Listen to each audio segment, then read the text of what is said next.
chốc rực rỡ để rồi tan biến, tươi như năm tháng lúc ta vẫn còn ngây thơ, ấm thật nhiều mộng mơ vụt qua bất ngờ.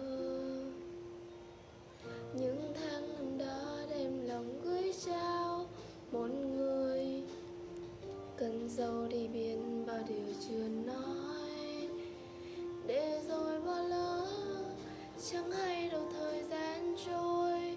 Đến khi đoạn đường chia đôi thì đã xa xôi, gặm định nhau bước bên nhau, dù có ngắn ngủi mà đằng sau xuân thời có nhau. Mấy dạng người nụ cười khắc trên bờ môi, dù mai sau có đớn đau ta vẫn sẽ chúc cầu cho nhau, mong rằng quãng đường phía trước sẽ bừng sáng sẽ huy hoàng như pháo hoa ngập tràn.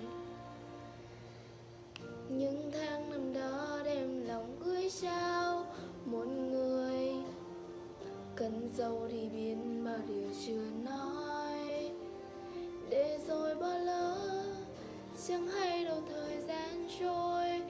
Đến khi đoạn đường chia đôi thì đã xa xôi, gặm định nhau bước bên nhau, dù có ngắn ngủi mà đằng sau xuân thời có nhau. Mấy dạng người nụ cười khắc trên bờ môi, dù mai sau có đớn đau ta vẫn sẽ chúc cầu cho nhau, mong rằng quãng đường phía trước sẽ bừng sáng sẽ huy hoàng như pháo hoa ngập tràn.